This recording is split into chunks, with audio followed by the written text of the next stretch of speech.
ചില ടേസ്റ്റുകൾക്കും സ്മെല്ലുകൾക്കൊക്കെ നമ്മളെ പഴയ കാലത്തേക്ക് കൊണ്ടുപോകാൻ കഴിയും. നിങ്ങൾ 90s-ലോ 80s-ലോ ഉള്ള കിഡ്സ് ആണെന്നുണ്ടെങ്കിൽ ഇത് കണ്ടപ്പോൾ തന്നെ നിങ്ങൾക്ക് നൊസ്റ്റാൾജിക് അടിച്ചില്ലേ? അപ്പൊ അത് സ്വന്തമായിട്ട് വീട്ടിൽ തന്നെ ഉണ്ടാക്കിയിട്ടൊന്ന് കഴിച്ചു നോക്കാം. അതിന് വേണ്ടിയിട്ട് ഞാനിവിടെ 1.5 കപ്പ് മൈദ എടുത്തിട്ടുണ്ട്. അതിലോട്ട് ആവശ്യത്തിന് ഉപ്പ് കൂടി ചേർത്ത് കൊടുത്തിട്ടുണ്ട്.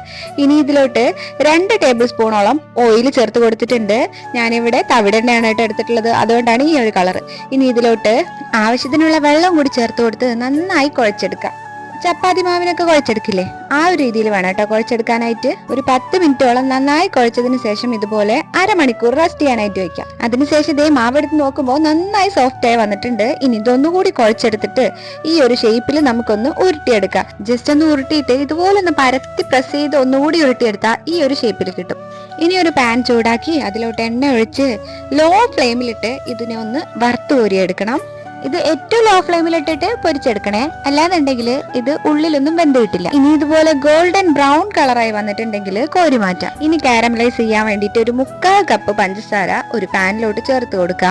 അതിലോട്ട് 2 ടേബിൾ സ്പൂണോളം വെള്ളം കൂടി ചേർത്ത് കൊടുത്ത് നന്നായിട്ട് ഇതൊന്ന് കാരമലൈസ് ചെയ്തെടുക്കണം. ഇതുപോലെ ഒരു യെല്ലോ കളറായി വന്നാൽ ആവശ്യമുണ്ടെങ്കിൽ മാത്രം ഫുഡ് കളർ ചേർത്ത് കൊടുക്കുക. അതിനുശേഷം നന്നായി ഇളക്കിയതിന് ശേഷം ഇതങ്ങ് തട്ടിക്കൊടുക്കുക. ഞാൻ ഇതിന് മുകളിലായിട്ട് കുറച്ച് വെളുത്തുള്ളി കൂടി ചേർത്ത് കൊടുത്തിട്ടുണ്ട്. പിന്നീട് ഇത് ഒരുപാട് നേരം ഈ ഉണ്ടാക്കിയ പാത്രത്തിൽ തന്നെ വെക്കരുത്. വേഗം തന്നെ ഒരു ബട്ടർ പേപ്പറിലോട്ട് മാറ്റി കൊടുത്തിട്ട് ഇതുപോലൊന്ന് സ്പ്രെഡ് ചെയ്ത് മാറ്റി വെക്കാം. ഒന്നും ഒട്ടാതെ ഇത്തിരി വിട്ടിട്ട് വേണം കേട്ടോ ഇത് വെക്കാനായിട്ട്.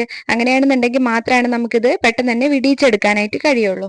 ഇനി ഇതിപ്പോ നന്നായി ചൂടാറുന്നത് വരെയും വെയിറ്റ് ചെയ്യണം. അതിനുശേഷം ഇത് ഓരോന്നായിട്ട് വിടിയിച്ചെടുത്തതിന് ശേഷം നമുക്കൊരു ഗ്ലാസ് ടീനിലോട്ടോ അല്ലെങ്കിൽ ഒരു കണ്ടെയ്നറിലോട്ടോ മാറ്റി കൊടുക്കാം. ഇതിന്റെ ഡീറ്റെയിൽ ആയിട്ടുള്ള വീഡിയോ ഞാൻ യൂട്യൂബ് ചാനലിൽ ഇട്ടിട്ടുണ്ട്. കാണാത്തവരുണ്ടെങ്കിൽ അതുകൂടി കണ്ടിട്ട് വരണേ.